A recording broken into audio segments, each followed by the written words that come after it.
Well, folks, as you can hear, this thing is an absolute weapon. I cannot explain how good this thing actually goes. Considering I did the tune on the fly, I had a mate come around, we balanced the carbs this morning. I tuned on the side of the road, got my timing light out, put it at about 12 to 15 degrees before top dead center at idle when it was hot. And I tell you what, this thing is proper next level, insane. What a build. I'm super stoked with this. I cannot express enough how well and how great this engine is. And I don't just say this to suck eggs, but this is by far the best A-Series engine I've built to date. Not that all the other ones are shit and I don't know what I was doing, but just the combination of the parts. The SW10 camshaft, the double row valve springs, the MED lightened conrods, the Omega pistons, the lightened flywheel, the 1.5 to 1 roller tip rockers. This thing is just an absolute weapon. It is out of control. Not to mention the 3.9 diff ratio and the straight cut close gearbox conversion kit in which we did. I'm just going to actually pull over because I need to take a breath.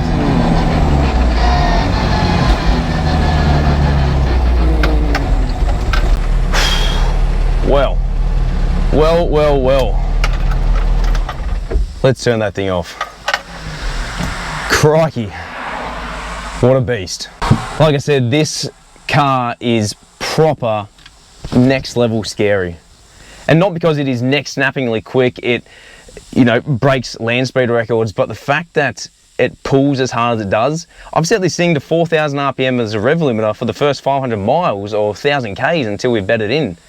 And I tell you what, this thing gets to 4,000 RPM and it says, we're just getting warmed up.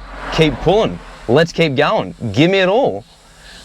I've pushed it to 4.5, but that's it. I've advised the customer, keep it at 4,000 RPM until we've done the 500 miles or 1,000 kilometers. And then we dump the oil, put some fresh stuff in it, new filter, redo the tune, and away we go. Speaking of the tune, like I said, I managed to fluke it on the side of the road and then had a mate come around this morning and help me tune it.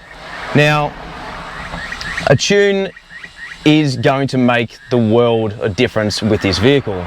As you heard, there's a couple of splutters there through the rev range, and it's only really on like sort of light throttle, so it's probably anywhere from an 1/8 to maybe a 1/3 throttle. Once you kind of push it past there, it's completely fine. It does exactly what it needs to.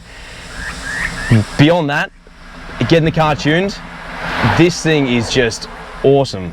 It is awesome drive, and I cannot wait to see what it's like with the end result once we've had the camshaft bed in properly. We've done all the stuff along the way. We've done the oil change. We've redone the timing, the points, the roller tip rocker gaps, everything. Like it would be that much fun to drive. I'm really actually quite jealous. Now this build has taken me probably the best part of 6 months is probably an understatement. Probably more so towards 8, and I do apologise that it's taking me so long. However, trying to run a business, run a YouTube channel, be a family man, be a husband, and just have outright downtime and build this, plus everything else I got going on, it's pretty hard. But, you know, I'm not here to play the world's smallest violin. But overall, I am over the moon about this thing. It is a weapon, it is a fast machine, it is a fast road car, and I'm really glad we actually went with the SW10. It is the equivalent of a Kent 286, I believe, and this thing has a nice idle. Let's just start up and just have a listen to it, shall we? Just a nice little lumpy idle, nothing too aggressive, but yet it has a real deep throatiness to it. Now this engine has been bored 60 thou over. We pretty much just re-honed it because it already had 60 thou pistons already in it, and they weren't too bad. The bottom end was a bit hairy going. We had to put another set of bearings in there because the original complaint was that at sort of 2,000 to 3,000 RPM had a bottom end knock. One of the bearing shells had gone kaput, see you later, because it hadn't been installed properly. We did as I said, Amiga flat top pistons, lightened MED con rods. We actually put a different crankshaft in it, a small journal crankshaft. I'll discuss that in the previous episode. If I haven't already, then we'll talk about it in another episode. As I said, yeah, lightened flywheel, lightened pressure plates. We reused the original clutch. It was actually in a really good state, which is great. The 1.5:1 roller tip rockers. We've got a set of twin SU carburetors that were off an MGB. I did have to get those rebuilt by SU Model, which you probably saw in a previous episode of how to assemble them. Turns out that what I did was partially right, but unfortunately mostly wrong.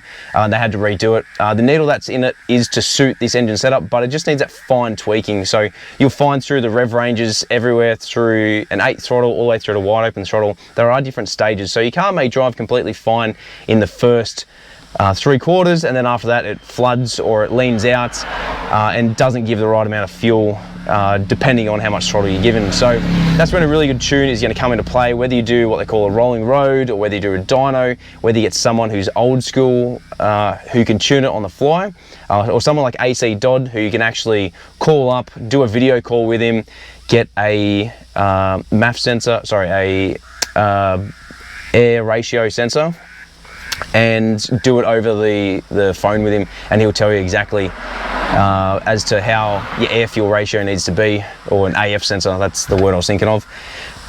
But yeah, this thing is amazing. I'm really stoked. Other than just really needing a tune and dumping the oil in 500 miles, that's pretty much it. That's the episode. I really hope you guys enjoyed it. As I said, I do apologise it took me so long to be able to get through this episode, but we got there in the end, and I am stoked. I want to give the customer this car back. He is going to be over the moon, and I think the money that he's spent with me doing this has been a very worthwhile investment. And it makes me think, maybe it's time to upgrade Grace to a 1275. Maybe we will. Thanks for watching. We'll catch you on the next episode of Tomo's Tune-Ups.